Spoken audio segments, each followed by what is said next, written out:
Hey guys, I'm FatBuddyCat, and tonight I'm going to send my stock torque converter to the moon.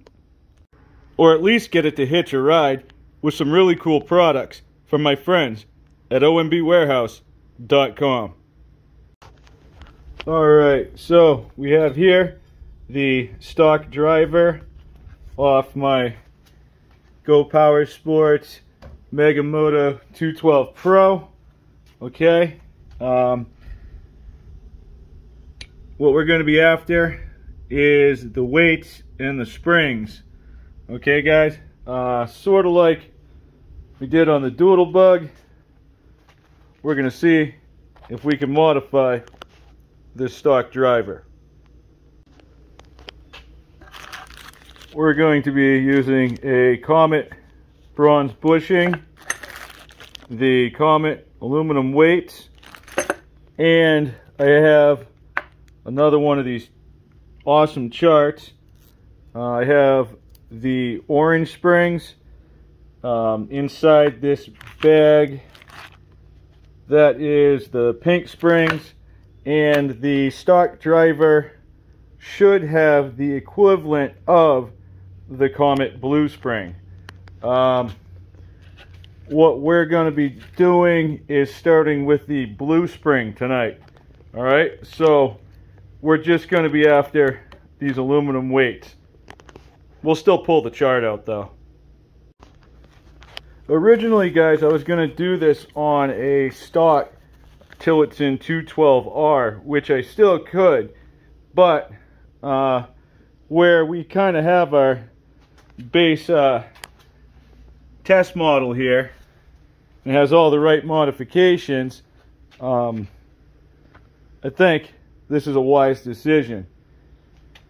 So if we look over here, okay, this is our color, this is the weight. All right, the heavier weight is the zinc, that's the stock weight. So we're going to be after the blue spring. All right, we're going to be upgrading to the aluminum weight, so our engagement should be 3,300 RPMs. Okay, look at this one guys, I haven't even seen that yet. So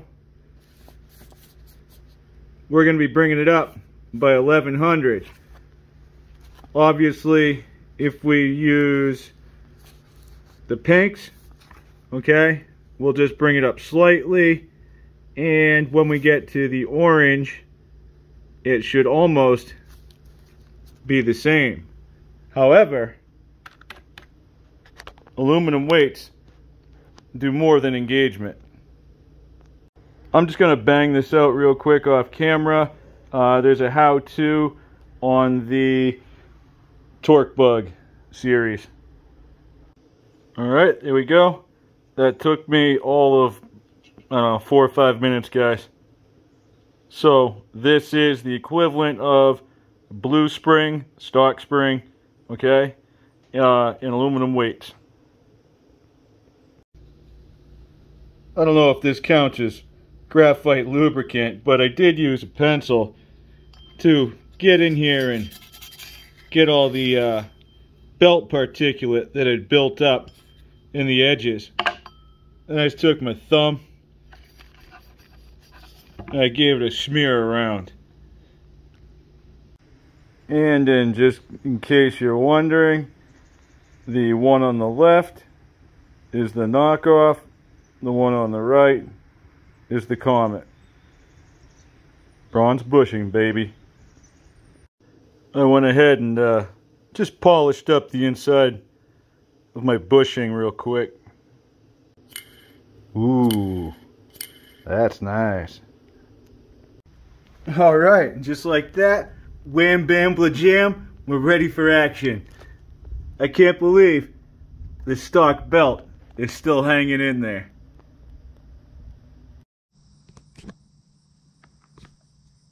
This Def Duck Racing Edition, guys. It's like starting a fighter jet.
Okay, back inside, guys. My thoughts on this driver. Well, the engagement is way too high for this Tillotson 212R in its current stage. If this were a stock motor, I think we would get a better response, okay? With the 212, there's a lot of usable power and usable torque there. I still think that number is a little bit high, especially for the gearing that I have. We're running a 1060 on this. Okay, I noticed a little bit more wear on our belt. All right, we're getting a really bad slip on the early impingement, and we're getting a slip up top. I don't know if you guys were paying attention, but we were getting a lot of backfires, and we were really getting up there, and I wasn't pushing full throttle on the straight rips. Reason being, we had so much RPM built by the time we engaged. I mean, we're just straight pulling, all right, and we're slipping the belt, so that's not good. Could this be better in a different scenario? My thoughts, yes. And something I mentioned, the weights do more than change the engagement, all right, and the working RPM of the motor. They also change the throttle response, all right. The throttle response gets a lot lighter. Where I wasn't really burying this thing and off the line, I was so high in the throttle, right, to get to the 33 for the engagement that, you know, there's not a lot of wiggle room down low, because once you're engaged, right, you got to hold it up there. So, you know, here's like a visual. If we're holding it up there, all right, and our throttle's like halfway open, okay, guess what? When it drops below that halfway mark, okay, and the motor stops creating that RPM, then it drops the driver, all right? So we only have from here to here, you know what I mean? We just have the top half, the top 2/3 of the throttle to work with, but we can't even really go full throttle because we're so high in the RPM range that I can see the inside driver really pinching this belt, okay? And that gets sketchy, all right? I've lost a driver before. For testing purposes, I'm running this without a cover. I'm running a full thread bolt. I hand torque this in here, and I have a wrench. Whoop, I put my shorts back on, but I have a wrench in my pocket. I have a 1/2-inch wrench to tighten my exhaust bolts, and I forget what size this is, but I have the Allens so that I can tighten it up on the go. Speaking of scenarios, some of you might know, I've reached out in the community, and well, I've tried some tactics at tuning with this GX 390 carb, okay, and I've come to the realization of a few things. Had some really good conversations. I'm learning a lot that I'm going to be sharing with you on this, all right, but you know, we had the big coffee cup going today. all kinds of things going on. Carb Central. Tomorrow, guys, we're definitely going to be trying out these other springs. We have the pink ones and we have the orange ones. Alright, now our engagements on these are going to be 23 and 28, so we're only 500 RPM difference. Is it going to be noticeable? Maybe. We'll have to wait and see.